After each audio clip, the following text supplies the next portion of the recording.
Hi, this is Ginny from Central Church with today's Daily Dose. We are in Luke chapter 14, and it begins with the healing on the Sabbath. One Sabbath, when Jesus went to share a meal in the home of one of the leaders of the Pharisees, they were watching him closely. A man suffering from an abnormal swelling of the body was there.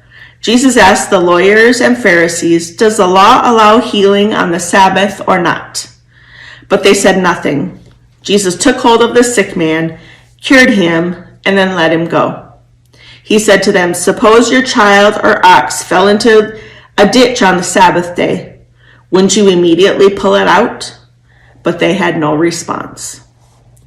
Lessons on humility and generosity. When Jesus noticed how the guests sought out the best seats at the table, he told them a parable. When someone invites you to a wedding celebration, don't take your seat in the place of honor. Someone more highly regarded than you could have been invited by your host.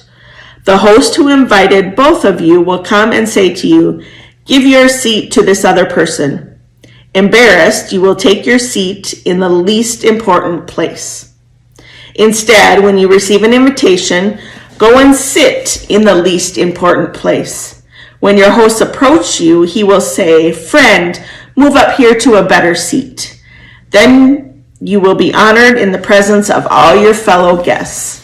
All who lift themselves up will be brought low, and those who make themselves low will be lifted up. Then Jesus said to the person who had invited him, "When you host a lunch or dinner, don't invite your friends, your brothers and sisters, your relatives, or rich neighbors. If you do, they will invite you in return, and that will be your reward. Instead, when you give a banquet, invite the poor, crippled, lame, and blind, and you will be blessed because they can't repay you. Instead, you will be repaid when the just are resurrected." When one of the dinner guests heard Jesus' remarks, he said to Jesus, "Happy are those who will feast in God's kingdom." Jesus replied, "A certain man hosted a large dinner and invited many people. When it was time for the dinner to begin, he sent his servant to tell the invited guests, 'Come, the dinner is now ready.' One by one, they all began to make excuses. The first one told him, 'I bought a farm and must go and see it. Please excuse me.' Another said, 'I bought 5 teams of oxen and I'm going to check on them. Please excuse me.' Another said, 'I just got married, so I can't come.' When he returned, the servant reported these excuses to his master. The master of the house became angry and said to his servant, 'Go quickly to the city streets, the busy ones, the side streets, and bring the poor, crippled, blind, and lame.' The servant said, 'Master, your instructions have been followed, and there is still room.' The master said to the servant, 'Go to the highways and back alleys and urge people to come in so that my house will be filled. I tell you, not one of those who were invited will taste my dinner.'" Discipleship's demands. Large crowds were traveling with Jesus. Turning to them, he said, "Whoever comes to me and doesn't hate father and mother, spouse and children, and brothers and sisters, yes, even one's own life, cannot be my disciple. Whoever doesn't carry their own cross and follow me cannot be my disciple.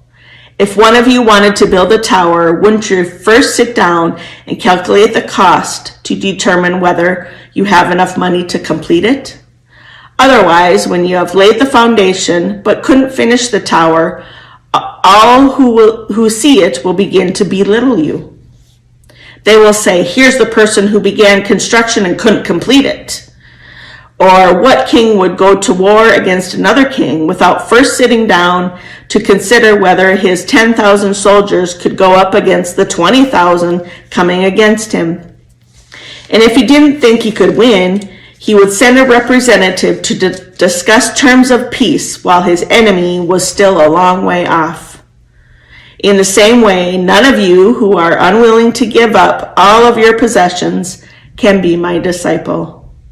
Salt is good, but if salt loses its flavor, how will it become salty again? It has no value neither for soil nor for the manure pile. People throw it away. Whoever has ears to hear should pay attention. This is the end of Luke chapter 14.